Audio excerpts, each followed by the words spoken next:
গতানুগতিক কৃষির বৃত্ত ভেঙে মেহেরপুরের গাংনীতে ব্যতিক্রমী প্রজাতির ধান চাষ করে অনন্য দৃষ্টান্ত স্থাপন করেছেন সাহারবাটি গ্রামের অদম্য কৃষক শাবান আলী।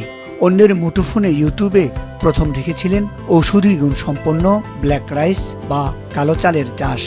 জিঙ্ক, ফাইবার আর অ্যান্টিঅক্সিডেন্টে ভরপুর এই রাজকীয় ধান চাষের স্বপ্ন তখনই দানা বাঁধে তার মনে।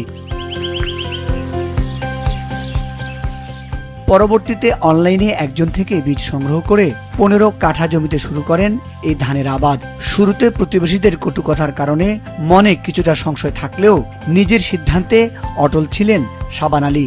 আজ তার সে আত্মবিশ্বাসের জমিতে ঝুলছে সোনালী কালো রঙের সাফল্যের থোকা।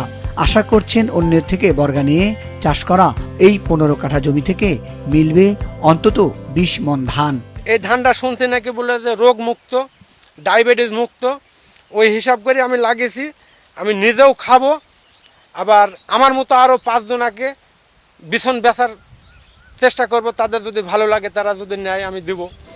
শাবান মিয়ার এই অভাবনীয় সাফল্য এখন পুরো এলাকায় আলোড়ন তৈরি করেছে। ফলন দেখে শুরুতে যারা নাক ছিটকেছিলেন তাদের অনেকে এখন এই ওষুধি চাল কিনতে ভিড় করছেন। আগামীতে নিজেরা এই ধান চাষ করার আগ্রহী হওয়ায় দেখছেন এবং শাবান আলীর কাছ থেকে পদ্ধতি শিখছেন।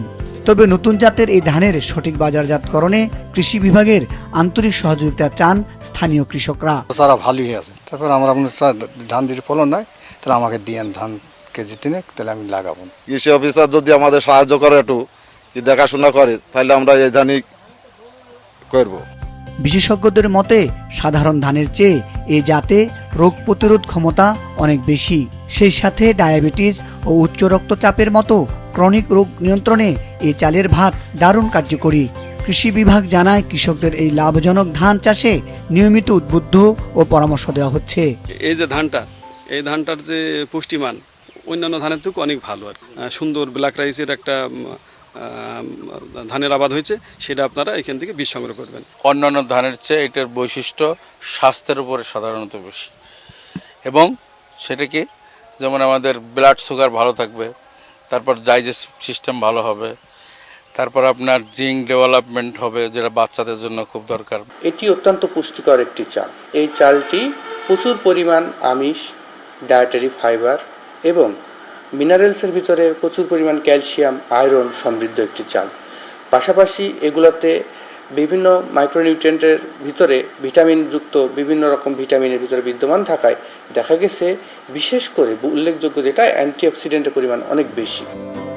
ন্যায্য মূল্য নিশ্চিত হলে এবং সরকারি পৃষ্ঠপোষকতা পেলে মেহেরপুরের এই ব্ল্যাক রাইস দেশের কৃষিতে এক নতুন সম্ভাবনার দুয়ার খুলে দেবে, এমনটাই প্রত্যাশা সবার।